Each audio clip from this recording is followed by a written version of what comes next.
नमस्कार। सवाल हरियाणा का देख रहे हैं आप, मैं हूं आपके साथ वरुण गोयल। हरियाणा में बजट सत्र का आज 5वां दिन और आज भी सदन में काम हो रहा है। चाहे राज्यपाल के अभिभाषण पर चर्चा हो, चाहे विधायी कार्य हो, चाहे शून्यकाल हो, चाहे किसी और प्रस्ताव पर चर्चा हो, निरंतर चल रहा है। लेकिन बीच बीच में हंगामा देखने को मिलता है। आज हंगामा हुआ वीबी जी राम जी पर। इस पर चर्चा का कांग्रेस ने विरोध किया और कांग्रेस के विधायक वॉकआउट कर गए। उसके बाद इंडियन नेशनल लोकदल को वो सीटें अलॉट हुई, वो आगे आए, उन्होंने अपनी बात रखनी शुरू की। कुल मिलाकर के आज का दिन भी देखा जाए तो राज्यपाल के अभिभाषण पर चर्चा हुई, HKRN को लेकर खूब चर्चा हुई, आज राम मंदिर का जिक्र भी सदन में हुआ और तमाम मुद्दों पर बातचीत चल रही है। लेकिन सत्र सुचारू रूप से जारी है। सत्र में क्या हुआ एक बार आपको दिखाते हैं, फिर चर्चा करेंगे। गायत्री हुड्डा जो श्री राजेंद्र सिंह हुड्डा की बेटी है, जो तत्कालीन मुख्यमंत्री श्री हुड्डा के भतीजे हैं, उसके अलावा औरों का भी नाम है। It is a truly literally सच नहीं है, ये अनट्रू है। मैं मंत्री जी से रिक्वेस्ट करूंगा इस बात के लिए कि या तो इसको डिलीट करवा दें, क्योंकि हमारे पास रिकॉर्ड है, राजेंद्र हुड्डा का आज बयान भी आया हुआ है कि मेरी बेटी है, ठीक है, हमारा हुड्डा वो जरूर है, पर वहाँ से निकास भी नहीं था। गायत्री अलावत जो है वो फौज में कैप्टन थी, वहाँ से रिटायर सर्विसेज में आने के बाद उसका एचसीएस में सिलेक्शन हुआ। Either you withdraw this word, otherwise opposition benches will be force to bring a privilege motion against. मैं कल भी इसी बात पे था। मैं किसी का नाम इस सदन में नहीं लेना चाहता था। मैं बार बार कहा, परंतु आपके बेंचों की तरफ से ये बार आप रिकॉर्डिंग करवा ले सकते हैं, नहीं नाम लो, परंतु मैंने। तो चलिए इस पर बातचीत करेंगे। डॉक्टर पंकज बेनीवाल, प्रवक्ता भारतीय जनता पार्टी, हमारे साथ हैं। बजरंग दास गर्ग जी कांग्रेस का पक्ष रखेंगे। रजत पंजेटा इंडियन नेशनल लोकदल से हैं। तो जानकारी ये भी है कि सदन की कार्रवाई से इन शब्दों को निकाल दिया है, तो इसको छोड़ते हुए आगे बढ़ते हैं। डॉक्टर पंकज बेनीवाल भाई, खूब जमकर सवाल पूछे जा रहे हैं। आपने कहा था सवाल पूछिए। विपक्ष कह रहा है कि हमारे सवालों के जवाब नहीं मिल रहे, संतोषजनक उत्तर नहीं मिल रहे। बहुत सारे विधायकों का यह कहना था, लेकिन सत्र सुचारू रूप से चल रहा है। अब वीबी जी राम जी पर कांग्रेस का यह कहना है कि क्यों हरियाणा की विधानसभा में उसकी चर्चा हो रही है, जो बिल लोकसभा से पास हो गया उस पर यहां चर्चा करने का क्या मतलब है, और यह कहकर वॉकआउट कर गए। नमस्कार वरुण भाई, सभी साथियों को नमस्कार और सभी दर्शकों को नमस्कार। देखिए, कांग्रेस या विपक्ष के साथी इंडियन नेशनल लोकदल के जितने भी साथी जितने भी सवाल अपने उठा रहे हैं, वो जनता से संबंधित हैं और उन सवालों के सिलसिलेवार तरीके से एक एक का तसल्ली बख्श जवाब दिया जाए। अब कांग्रेस के साथी या विपक्ष के साथी ये कहें कि हम संतुष्ट नहीं है। भैया, आपको संतुष्ट हो ना हो, लेकिन हरियाणा की जनता लगातार संतुष्ट है भारतीय जनता पार्टी के कामों से और माननीय मुख्यमंत्री जी की नीतियों से, नायब सिंह सैनी। अब वीबी जी राम जी की चर्चा क्यों नहीं होनी चाहिए, जब ये पूरे देश में ही लागू होगा। अकेला मतलब सेंट्रल गवर्नमेंट ने लागू कर दिया, तो आना तो इसको हरियाणा में दिया। हरियाणा के जो श्रमिक भाई हैं, जो हमारे मनरेगा के जो साथी हैं, जो अब वीबी जी राम जी हो गए, जो साथी हैं, उन श्रमिकों का अगर मानदेय बढ़ा है, उनका अगर कार्यकाल बढ़ा है, 100 से 125 दिन पर लेके गए हैं, किन दिनों के अंदर वो 60 दिनों में वो छुट्टी करेंगे या वो ऑफ पर रहेंगे, जिसकी वजह से हमारे किसान भाइयों को उसकी मदद हो जाएगी, क्यों ना जिक्र करें उसमें। ये सीधा हमारे श्रमिक भाइयों को, हमारे किसान भाइयों को फायदा पहुंचाने वाली चीज है। तो हमें हमारी जनता तक, हरियाणा के युवाओं तक, हरियाणा के जो हमारे श्रमिक भाई हैं, हरियाणा के जो किसान हैं, जो लगातार टकटकी लगाए बैठे रहते हैं कि वीबी जी राम जी आ गए, लेकिन कांग्रेस इसका विरोध कर रही है। तो कांग्रेस को बताना, हम बता रहे हैं कि भैया 100 की जगह 125 दिन की गारंटी दी गई है और जो 60 दिन का गैप रखा है भाई, ये हो गई ना। ये तो ये सदन लोकसभा में बड़े घर में चर्चा हो गई इसकी, तो वही चर्चा यहां करने का क्या मतलब है? कोई बदलाव तो इसमें होना नहीं है। बदलाव कुछ नहीं होना वरुण भाई इसमें। लेकिन कल की जब हम विधानसभा सत्र देख रहे थे, उसमें कांग्रेस के साथियों ने इस पर कटाक्ष किया था कि भाई मनरेगा का नाम बदल करके वीबी जी राम जी रख दिया। अब कटाक्ष भी ये करें और हम इनकी बातों का जवाब भी ना दें और ये फिर वॉकआउट कर जाए, तो ये तो कोई बात नहीं है। माननीय मुख्यमंत्री जी ने परसों ही ये कह दिया था कि भैया जितने भी आपके सवाल होंगे हम उनका सिलसिलेवार तरीके से जवाब देंगे, लेकिन आपको लगातार यहां बैठकर सुनना होगा, खाली कुर्सियों को नहीं सुनाएंगे हम बैठकर। तो ये कांग्रेस का चरित्रार्थ आज सबके सामने है, चाहे वो राहुल गांधी जी सेंट्रल गवर्नमेंट के सामने सवाल दाग के भाग जाए या यहाँ पर एनओपी भूपेंद्र हुड्डा साहब या कांग्रेस के साथी सवाल दागे और यहां से निकलकर भाग जाए, तो ये हरियाणा की जनता और देश की जनता देख रही है कि कांग्रेस का जो चरित्र है वो कैसा है और किस तरीके से अपने सवाल करके अपना रन छोड़कर भाग जाते हैं। तो रणछोड़ दास आज कांग्रेस के साथी हो चुके हैं। इनको बैठ करके वीबी जीराम जी पर उन्होंने कटाक्ष किया था, आज भारतीय जनता पार्टी माननीय मुख्यमंत्री नायब सिंह सैनी जी के नेतृत्व में उसका एक एक सवाल का जवाब दे रही है। तो वहां पर इनको वॉकआउट करने की आवश्यकता नहीं थी, बैठे सुने। ये हरियाणा के श्रमिक भाइयों के, हरियाणा के किसान भाइयों का मुद्दा था, तो इसको बैठ के शांति से सुनना चाहिए था, लेकिन नहीं, इनको तो भागना। जी बजरंग दास गर्ग जी, आप लोगों ने मनरेगा बचाओ आंदोलन चलाया हरियाणा में, आपने मनरेगा के नाम पर विधानसभा का घेराव भी किया चलते सत्र में, मनरेगा को लेकर आप लोगों ने विधानसभा में सवाल भी पूछे, कटाक्ष भी किया, तो आज वो विस्तार से वीबी जी राम जी पर चर्चा कर रहे हैं। तो आपको लगता है चर्चा में शामिल होना चाहिए था, सरकार को घेरना चाहिए था, वॉकआउट ठीक नहीं रहा? गोयल साहब, ये मुद्दे की बात नहीं करेंगे। हमारा मुद्दा ये था कि मनरेगा के तहत 8 लाख से ज्यादा लोग हरियाणा में रजिस्ट्रेशन है, मगर इन्होंने रोजगार कितने लोगों को दिया? सिर्फ एक साल 2100 कुछ लोगों को ये रोजगार दे पाए और 8 लाख से ज्यादा हरियाणा सरकार के आंकड़े के अनुसार रजिस्ट्रेशन है। उसकी बात नहीं करेंगे ये बात तो घुमा फिरा कर उल्टी सूटी करनी है। मेरे साथी किसान की बात कर रहे थे, आज किसान का मुद्दा उठा। किसान का मुद्दा क्या उठा? ये कहते हैं 24 फसलें हम एमएसपी पे खरीदते हैं। विधानसभा में तो कौन सी 24 फसलें खरीदते हो ये बता दीजिए। कोई भी फसल एमएसपी पर नहीं खरीदते। और क्या करते हैं, जब किसान फसल लेकर मंडी में जाता है तो क्या कहते हैं, ये फसल खराब है, औने पौने दामों में फसल खरीदी जाती है। किसान और आड़ती का टकराव किया जाता है कि भाई आड़तियों को आड़ती के बजाय उनको मतलब क्या कर दिया, हैंडलिंग एजेंट बना दिया। ये तो स्थिति इनकी है। इन्होंने भावांतर योजना फसल की लागू करी। किसी किसान ने भावांतर योजना मांगी थी क्या सरकार से? नहीं मांगी। 2775 रुपए बाजरा का एमएसपी है, भावांतर देते हैं कितना? 575 रुपए। मार्केट में कितना बिक रहा बाजरा? 1400, 1500, 1600 रुपए क्विंटल बाजरा बिक रहा है। ऐसी स्थिति है, उस पर ये चर्चा नहीं करेंगे।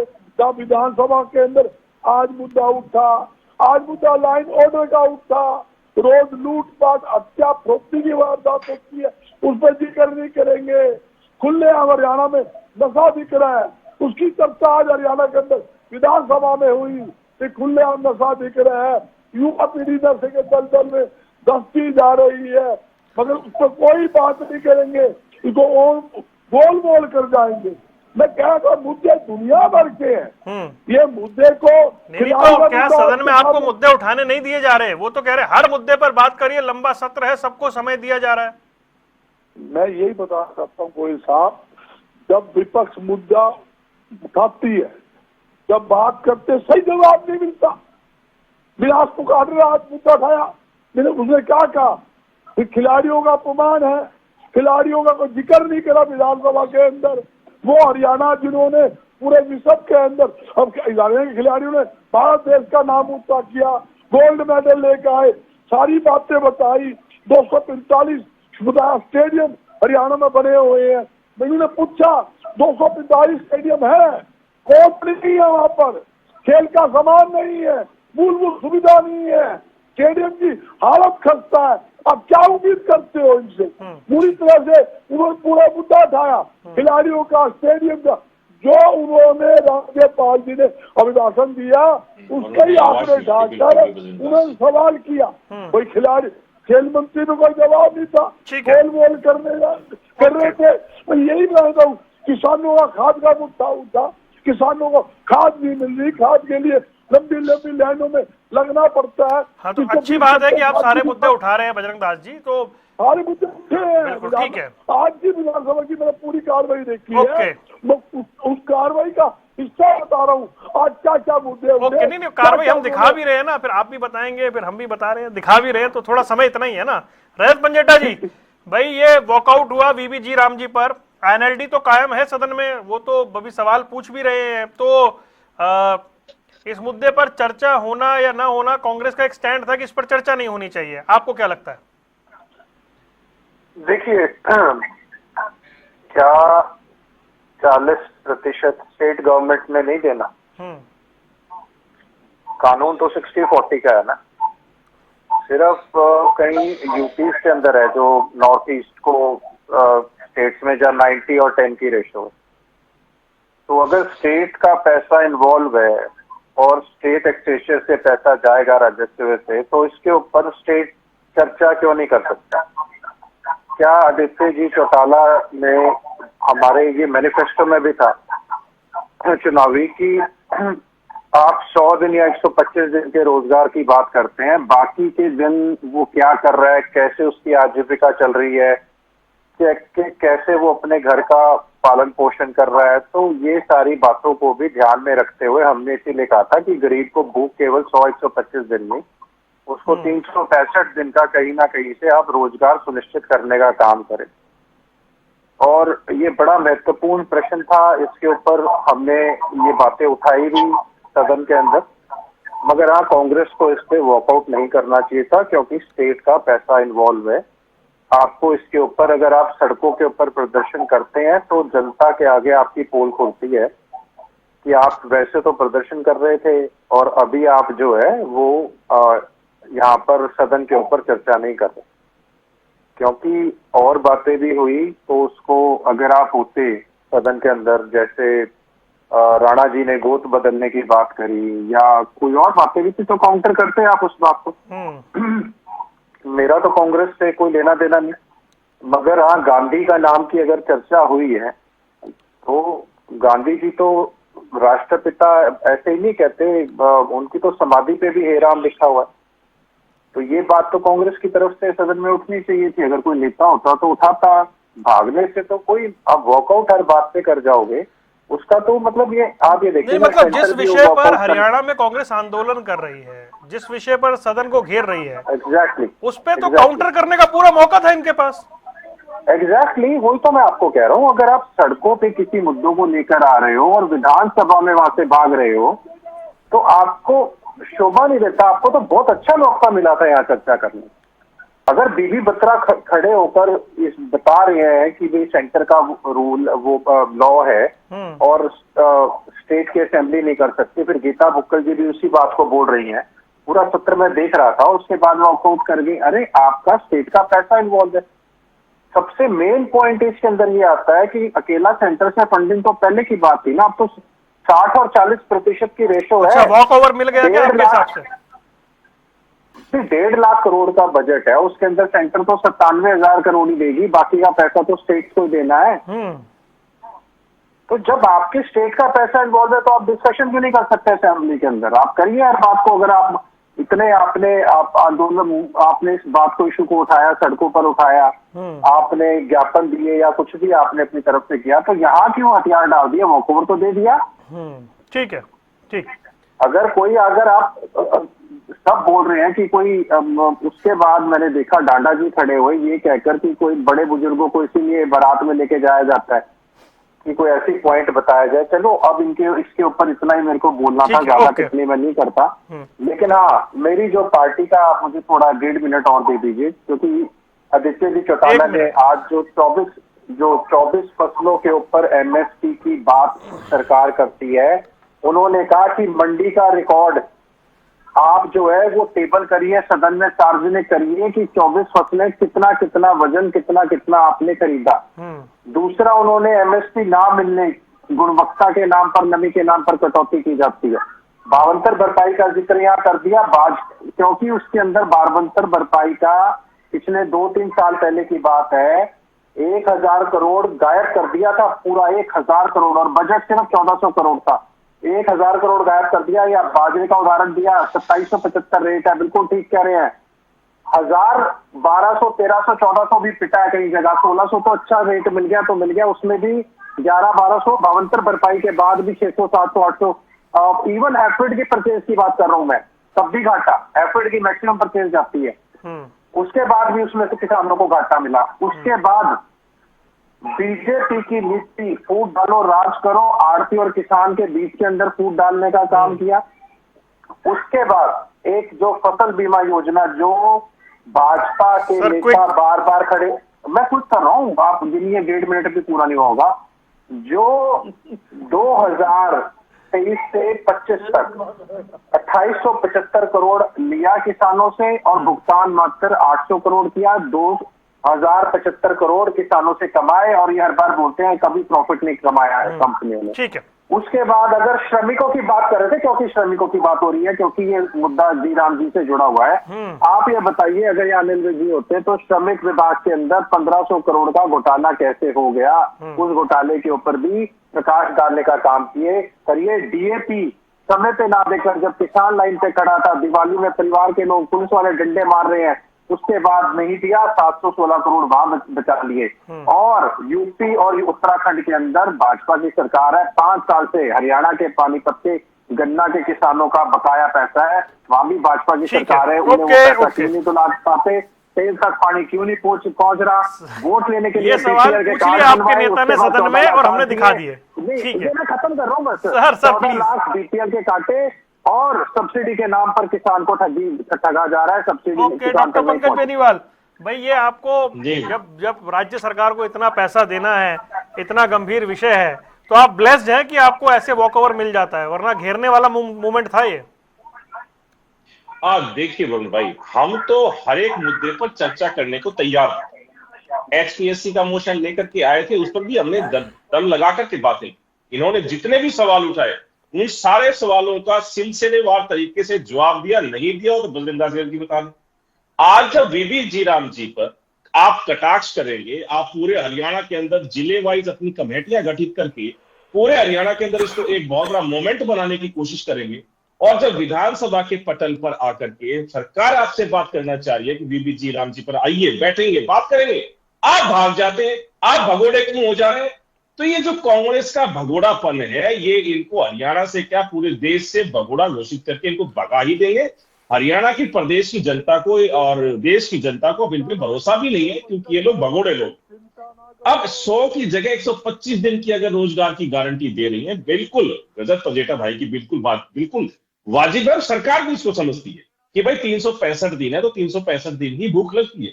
लेकिन अगर किसी चीज में और अमाइंडमेंट होकर के 25 दिन ज्यादा अगर रोजगार दे रहे हैं, तो कम से कम एक बार सभी साथियों को यह होना चाहिए कि भाई हाँ, पहले 100 था, 125 किया, धीरे धीरे हम इसको और बढ़ाएंगे। तो ये सारी चीजें प्रोग्रेसिव तरीके से चलती हैं। लेकिन नहीं, इनको तो भागना है, रन छोड़ के भाग जाना है। अभी जब नौकरियों की बात चल रही थी, तो मैं कैप्टन अजय यादव का बयान भी सुन रहा था परसों रात का। उन्होंने कैसा बयान दिया है कि भाई हमारे यहां तो इतनी बड़ी बंदरबाट होती थी, उस पर मोहर लगाने का काम गीता बुक्कल जी ने किया। हाँ भाई, हमारे यहां तो कच्ची पर्ची चलती थी। तो ये सारी चीजें किस तरीके से नीरज शर्मा ने या गोगी ने ये कहा कि भाई 50 वोट दे दो, 500 वोट दे दो, 50 नौकरियां मैं लगवा दूंगा। तो हरियाणा के युवाओं के भविष्य के साथ कैसे चुनाव के दौरान भी ये लोग धांधली करते थे, उनको बरगलाने की कोशिश करते थे, इसी तरीके से ये सारी चीजें सामने रही। तो हरियाणा की जनता अब कांग्रेस के साथियों पर बहुत ज्यादा भरोसा नहीं रखती है। अब की बार इनको वोटें जरूर बराबर की मिली, विधानसभा में भी और लोकसभा के अंदर भी 5 सीटें इनकी आई। लेकिन आने वाले समय में जिस तरीके से इनका व्यवहार है, आचरण है, और जिस तरीके से भाग जा रहे हैं आजकल के मुद्दों को उठा करके, और जिसको बहुत बड़ा सिनेरियो बनाना चाह रहे थे पूरे हरियाणा के अंदर, तो इतना बड़ा काम कर देंगे वीवी जी राम जी को लेकर के, लेकिन इन्होंने करना धरना कुछ नहीं है, सिर्फ मीडिया में सुर्खियां बटोरने की। मैं हर बार अपने डिबेट में कहता हूं, ये सिर्फ और सिर्फ कांग्रेस के साथी मीडिया में बने रहने के लिए कुछ भी अनगढ़ बयान देकर के भाग जाना, इनका एक शुमार हो गया। अच्छा है, मीडिया में बने रहने का प्रयास करना चाहिए, हमें भी ठीक लगता है, ठंडा ठंडा ठीक नहीं लगता है। बजरंग दास गर्ग जी, भाई ये सरकार को घेर लेते आप, रजत बता रहे हैं कि आपके पास मौका था, पूछते 40% पैसा क्यों देगा प्रदेश, ऐसी बहुत सारी बातें थी। और आप खुद ही बता रहे हैं कि हमने सरकार से ये पूछा, खेल पर पूछा, सड़कों पर पूछा, स्कूल पर पूछा, तालाब पर पूछा, इस पर क्यों छोड़ दिया सर? बढ़िया मौका था, घेर लेते आज। गोयल साहब हर पॉइंट पे पूछ रहे हैं, घेरेंगे और जनता की समस्या को पूरी तरह से सड़कों पर भी, विधानसभा में भी सवाल जवाब किया जाएगा, इसमें कोई दो राय। मगर सरकार इतनी निकम्मी है, सवाल का जवाब देने के बजाय उसको घुमाने की बात करती है। मैंने ये पूछा कि 8 लाख से ज्यादा लोगों की रजिस्ट्रेशन है, तो मनरेगा को रोजगार कितने लोगों को दिया ये बताइए? कोई जवाब नहीं है इनके पास। ये कहते हमने रोजगार देने का काम किया, हम कहते हैं रोजगार छीनने का काम किया, सरकारी नौकरी खत्म करने का काम किया। इन्होंने क्या कहा, हरियाणा कौशल रोजगार निगम के हिसाब से कच्ची नौकरी देने का काम हरियाणा के अंदर किया। इन्होंने बुजुर्गों का पेंशन काटने का काम किया। कैसा नियम बना दिए, गाड़ी हो मकान हो ऐसे सिस्टम बना दिए ताकि बुजुर्गों की पेंशन काटी जा सके। मगर क्या है, ये आंकड़ों के अंदर उलझाकर मतलब विधानसभा में गुमराह करने का काम करते हैं। मुख्यमंत्री जी क्या कहते हैं?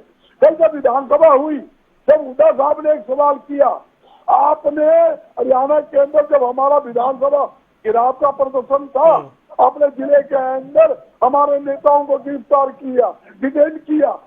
मुख्यमंत्री कहता है खंडन तो कर रहे, नहीं किया भाई, नहीं कहते हैं खंडन किए लगे, जबकि दुनिया भर के हिसार में हुआ, फरीदाबाद में हुआ, गुड़गांव हुआ, बिहार जगह जानना आकर ही दिए और फोटो जारी की। मगर क्या है, ये सरकार को चोरी करके सीना चोरी करती है। तू कहती नहीं हमने नहीं किया। अरे मैं पूछना चाहता हूँ, मुख्यमंत्री के बिना इजाजत कर पुलिस किसी को गिरफ्तार कर सकती है क्या? है उन्होंने क्या जवाब दिया? ये तो भी चंडीगढ़ का मामला, हरियाणा में चंडीगढ़ का आ गया। हाँ, चंडीगढ़ के अंदर गिरफ्तारी हुई, मेरी भी हुई, मैं भी वहां था, मेरी गिरफ्तारी हुई, तेरे लड़के की भी हुई।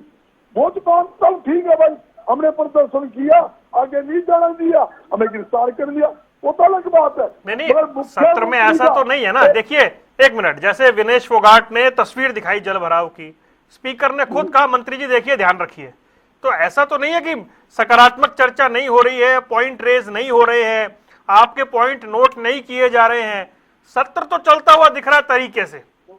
गोयल साहब आपने एक चीज नोट और करी होगी, विधानसभा स्पीकर ने स्पेशली कहा मंत्री जी हमारी बहन का ख्याल रखना, आपको ध्यानों में दिखा बिल्कुल, मैं तो खुद ही बता रहा हूँ।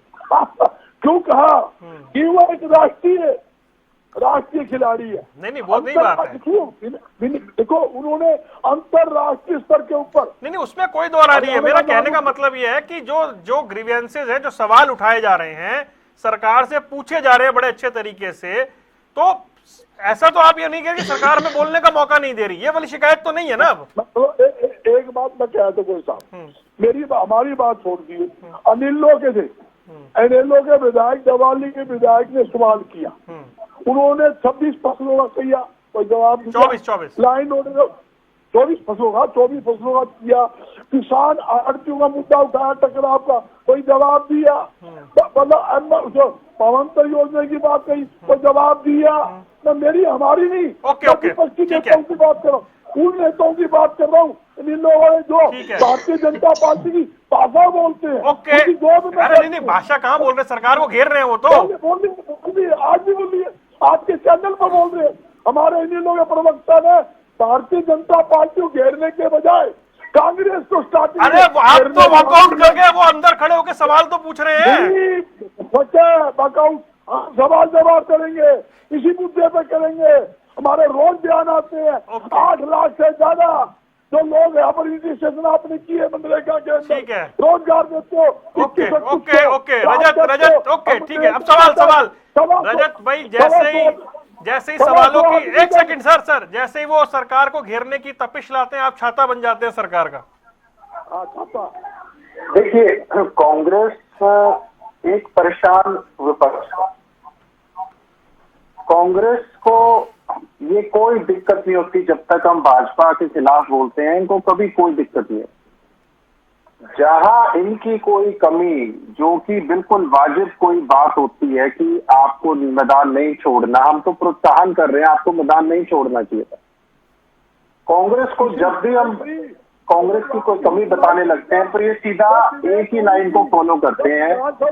ये सीधा ये बताने लग जाते हैं कि ये तो भाजपा की भाषा बोल रहे हैं।